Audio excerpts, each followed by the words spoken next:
As a jewelry enthusiast, I'm always curious to hear the other side of the table from actual jewelry salesmen or jewelers. So in today's video, I'm gonna be reacting to an interview with Jimmy Boi done on the Say Cheese YouTube channel. I'll put a link in the description courtesy to them, as this video is accredited to them and the awesome job they did interviewing Jimmy Boi. Now, Jimmy Boi is a super popular Houston jeweler that came up under Iceman Nick. Now, Jimmy Boi has massive relationships in the jewelry game, including with one of his best friends, which is Ben Baller. Now, to my knowledge, Jimmy Boi isn't a bench jeweler, he's more of a salesman that using the know-how and knowledge that he learned from Iceman Nick, as formerly being a customer of Iceman Nick, took some street money and turned it into some legit shit learning the jewelry game. According to Jimmy Boi himself, that's how he learned about the jewelry game, being a customer and spending hundreds of thousands of dollars on jewelry, because that's the Texas lifestyle and culture. Big chains, flashy, wild classic cars, big rims. That's part of the lifestyle that he was living way before he jumped into the jewelry game as a dealer. Now, I've seen a few articles with Jimmy Boi offering to train people in this jewelry game for like $100,000 a pop, offering his jewelry wholesale connects, linking him up with other jewelers as far as networking is concerned. So it was a really dope concept that he had put together to continue building one of his brands, which I believe is called Done Right Jewelry Company. Now, on Say Cheese's channel interview with Jimmy Boi, there's this particular clip that we're gonna be reacting to, and I'm gonna share my thoughts as a jewelry enthusiast, not somebody who's in the jewelry game, more from a consumer perspective and somebody who has a little bit more knowledge than the average consumer, and some thoughts and conflicting information that he provides in this video that I want to share my take on. And I'm curious to see what your guys' reaction is on these types of video concepts, as I have another one in store, because it's really interesting to hear from a jeweler's perspective or jewelry team, company, or salesman as far as the jewelry game and how it works behind the scenes and how they feel that consumer interests are shifting, maybe their thoughts on Moissanite, CVD,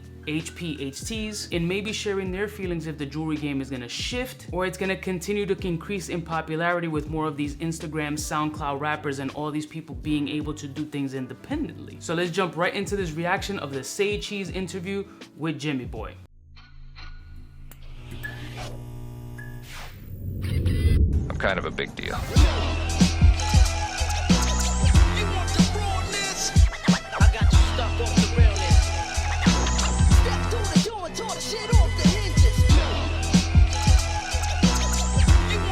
If you don't know the jewelry game, it's a finesse. You know, I feel like in anything you don't know about, it's gonna be a finesse, you know what I mean? Diamonds alone in the last year and a half, the price has gone up like over almost 50%.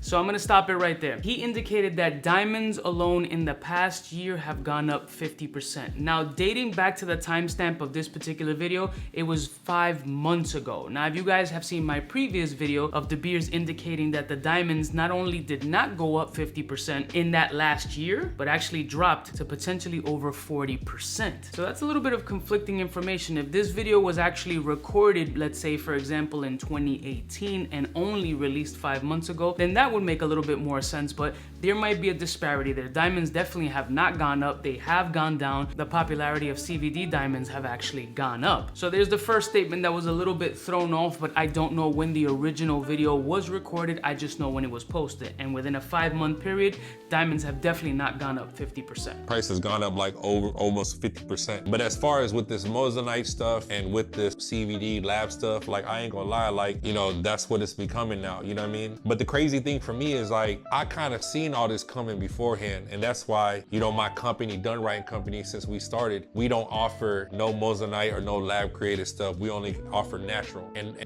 now, one of the things that he's saying is he actually saw this. He forecasted it, like myself, that the popularity of lab-created stones like a Moissanite, CVD, high pressure, high temp, we're gonna start gaining popularity, which is 100% factual. We are in the times that these stones are super popular in the space because of the affordability factor, in particular natural versus lab diamonds, not Moissanite, is that it's all the same genetic makeup for a fraction of the price. And in my last video, there's a lot of people who are still in that mindset, like, yo, CVD, HPHTs, this is fake, bro. They're fake diamonds. They're not real. The Sherlock exposes and all that.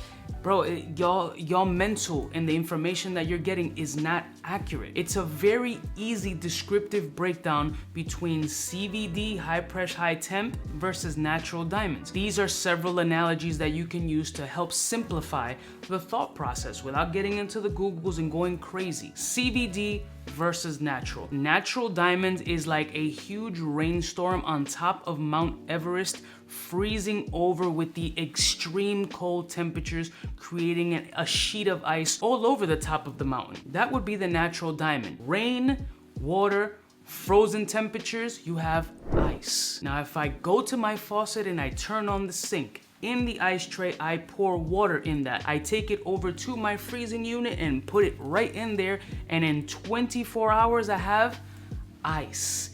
They are both the same genetic makeup produced in different ways. Mother Nature's cold winds turn that rain into ice, as opposed to my faucet and my freezer turning ice cubes to ice. It's the same DNA and genetic makeup. In a CVD format, it takes a piece of carbon and it does the same process that Mother Nature does in a lab environment. If a woman cannot give natural birth and goes through an in vitro process, that child is not a fake child. That child was not conceived of natural ways. They had to go through hormone therapy, psychological, they had to go through this entire process for them to be able to conceive life. If we go a step further, surrogacy. Somebody else is giving birth to your genetic child. It's still a child, or whatever you want to label it in 2023. Is this some sort of trick question that ends with you yelling at me about the gender binary? So that's the difference between lab diamonds, not moissanites. Lab diamonds, whether CVD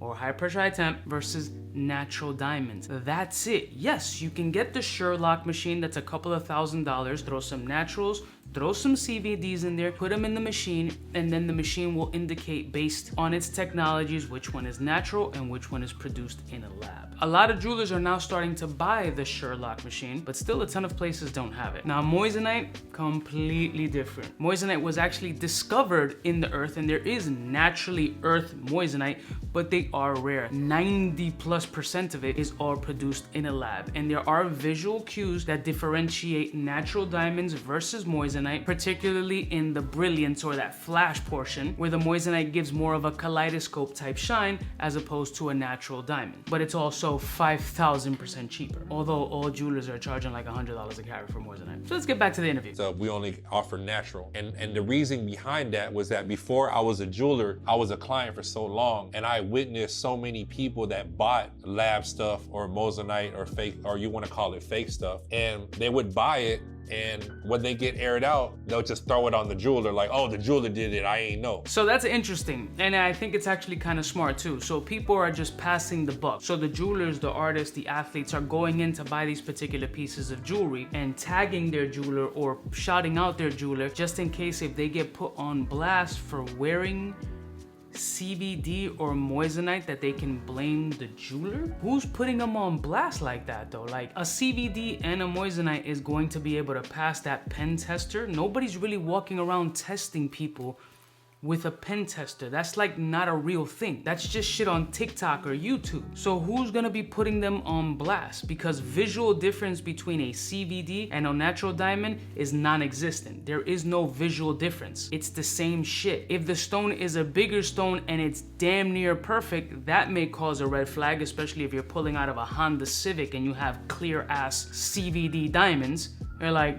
come on, y'all. Why acting suspicious? it's like $100,000 stone that you're wearing in your ear there, chief, and that shit is complete ice. A red flag. Now, for expert or trained eyes with moissanite and diamonds, you can potentially tell the difference, but who's really calling you out? Like, who's putting you on blast like that? It's gotta be your own people who's putting you on blast. But that doesn't feel like it's a real situation unless your shit is like CZ and silver and you're flexing it as something else. Potentially. I ain't know. Bro, a lot of people wear fake shit, you know what I mean? I don't even want to call it fake because technically it's not fake. It's fake if you're telling them it's real. But a lot of people are wearing custom jewelry that isn't made of gold and diamonds. A lot of celebrities, people you never thought. And that's why I always tend to tell people it's a preference, bro. Like, look at like Chad Okochocinco, you know what I mean? It's a preference, bro. Like, Chad Ochocinco is a great example that he brought up. Chad Ochocinco has been seen on multiple platforms indicating, I don't buy real jewelry. I don't buy real watches. I buy fake shit. I go to Claire's and shop for earrings. People would always ask, even current athletes today,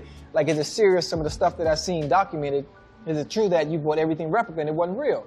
I say, yeah, there was no point. Where I got my earrings from Claire's. Yeah, I remember that. With a black card. And the whole message was, I'm still rich, I'm still me, I don't really need it. He's like, that shit is crazy. One of his most famous quotes is like, yo, why you spending $50,000 on a watch? Tell me what time it is. Somebody will tell him the time. He goes, that costs nothing. Time is free. You see the timepiece sticking out? Huh? That's a George. That's a George Classic quartz watch from Walmart. $8. He's a smart ass, but that makes sense. A lot of dudes is wearing tons of custom pieces, and I hear it from my jeweler connects as well. There's a lot of 925 silver custom pieces with moissanites and even labs, because it just gives you the same exact feel for a fraction of the price. Now, if you're looking to flip that piece later on, you're done. It's a wrap. And truth be told, if you're flipping any custom piece, all you're gonna get is a small percentage for the diamonds depending on the quality of them, because nobody's busting down a piece with GIA every certified stone. That's not real. And you're gonna get gold value, and hopefully you bought the gold correctly. It's a lose, lose, lose. It's a preference, bro. Like some people I know, bro, they'll spend their every dollar on some real jewelry and they'll be broke. A lot of people, we all about big chains and everything and big cars and living in apartments, but it's an investment. I will tell you, like, and not even speaking that as a jeweler, speaking that as a person with experience, I consider myself more of a jewelry enthusiast than I am a jeweler. Right. I myself own about 2.5 million in personal jewelry of my own, you know? My blue dolphin piece, you know what I mean? That a lot of people know for. Yeah. You know, I got it made in 2008 and I paid 16 grand for that. That same piece right now, if you want to make it, it's going to cost you at least 35,000. So. Alright. Again, I'm not an expert jeweler or anything. I'm coming from my knowledge, consumer expertise, and jewelry enthusiast. One of the things he said is that jewelry is an investment. I don't feel that way at all, to be honest with you. I feel it's more of a savings account with a 1.2 interest rate annually, if that, maybe 4, but that's insane. No. No. Jewelry, especially custom pieces with diamonds in them, are not investments, fam. Talk to anybody who's bought a bust-down Cuban. Let's keep it simple. A bust-down Cuban in gold that has tried to pawn this. Rarely do they get not only their money back, but even close to the amount of money that they spent. Labor costs, the stones get pulled. They're gonna do it by the weight of the gold piece. You're losing a ton of bread. Like, you had to have bought it 20 plus years ago at like the base bottom to get some sort of return on that. Now he's indicating he has some sort of custom diamond piece, a dolphin piece that he bought in 2008. We're talking about, isn't that the market? Isn't that the entire world collapse where everything was just the shitter? That he paid $16,000 for this particular piece. But now, 15 years later, that it's going to cost double that to build it? I mean, I believe it's gonna cost double that to build it, but how is it built? Gold prices have definitely gone up, but it's not because of the diamonds, probably because of the gold. And those are rarity occasions. Again, if you're buying gold right now as an investment, how long you holding it and how long you think that return process is when you're buying 10, 14, 18 karat. We're talking about 24 karat gold as an investment, 22 at bare minimum. But as far as jewelry is concerned, you're losing money on the labor that it's gonna be to be built. You're losing money on those stones that you're gonna put on them. Remember, he's talking about a diamond dolphin pendant. Unless they're all natural blues, it's a dolphin. I haven't seen the piece, but if it's a dolphin and he's using natural blues, because he doesn't use labs or CVDs according to what he's saying. Natural blues, when they're colored stones, there are some money there for sure. But this singular case is not gonna be the case for everybody. So that's kind of misleading a little bit. It's gonna cost you at least 35,000. So, you know, in diamonds and jewelry, like for me, when I got into it, I was heavy in the streets and I was trying to find a way to stash my money without wasting it. So in case something go down, I can at least dump this off and jump back on. So, you know, jewelry's a preference, bro, but diamonds and gold is not a finesse. As you can see, gold, obviously, it's a currency. It's better than diamond. Diamond is a luxury. You know, with diamond, when you buy it, you're gonna pay the cost of it. And of course, when you sell it, you know, you lose because minus the labor and all that kind of stuff. But, right. If you actually... So it's kind of contradicting. You're saying that your particular piece that you got it so low as a jeweler, or maybe you weren't a jeweler in 2008, I don't know, but you're well aware that you're going to lose money on those stones and the labor costs. So it's kind of a little contradictory, unless I'm misunderstanding it. Minus the labor and all that kind of stuff. Right. But if you actually, nowadays, if you do your research and you know what you're doing, it's an investment, bro. It's a smart investment. I think he's particularly talking about gold. I don't think the diamond has anything to do with, as far as investment is concerned. You would have to buy huge GIA certified stones, preferably in colored stones, to get some sort of investment. And currently at this time, I don't know if that's really going to be any kind of investment. Gold, the way gold prices have been, it has taken a little bit of a dive, but they're slowly climbing right back up. It would only make real sense if you bought pure gold a couple of years back and just park that shit. But the average consumer, especially nowadays, who watch these types of videos and get all this information from YouTube, is looking for the flexi pieces, is looking for the diamond pieces, is looking for, as the Spanish people say, bueno, bonito, barato, the good looking, the good quality, and at the lowest price possible. Nowadays, it's good if you find a jeweler that can do anything that you want and is willing to be super transparent, instead of getting you those VVS stones that they claim, because there's jewelers who salt and pepper VVS, eye color, SIs, because there's jewelers who like to sprinkle that. I have put like 7 VVS in here, 15 SIs here, and a bunch of eyes over here. Get them all DEF color, and they're so tiny that you're not gonna be able to tell the difference. Only on big stones are you gonna start seeing those inclusions, because when they're on tiny little pointers, you're not telling the difference of shit. As long as it's DEF color and they are eye clean. I've done a video in the past showing you guys super eye clean VVS versus SIVS, and a lot of y'all said that the SIVS hit harder. Getting the proper color when you're going the natural route is potentially more important than the inclusions. But whatever stone you choose, natural, lab, Moissanites, none of them shits are investments. It's all a loss. Disposable income. Gold can be somewhat of an investment depending on when you purchased it. Right now, it's more just parking money. That's really it. That's the only way I see it. It's parking money. It's like the stock market. It's gonna go, but you're not gonna get that crazy spike that he's talking about, like in 2008 or during pandemic times when prices were all over the place. The watch market has completely corrected, as people have been seeing. You saw how many people were part-time watch dealers, and now all of a sudden they're assed out. My name is George. I'm unemployed and I live with my parents. Watch dealers are taking 20, 30, 40% hits on some timepieces. All the Rolex sport models, Patek, AP, all took a nasty tank. Not a tank, correction. I do agree, this is a game that you have to learn if this is what you're looking to do. But the majority of the consumers aren't looking for that. They're just looking for a dope piece, a nice chain to wear, and trying to find it for the best price possible. I thought this was a very interesting video. Shout out to Say Cheese and his network. I'll put a link in the description if you guys want to watch the whole video, and let me know your thoughts on what Jimmy Boi said and how the market you think is gonna go as jewelry enthusiasts watching this type of content. I love y'all mother suckers from the heart, and I'll see y'all snitches next time. Don't forget to like, share, and subscribe. Smooches.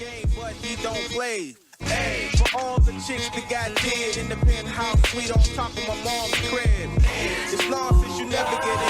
It's losses that you would think that you would.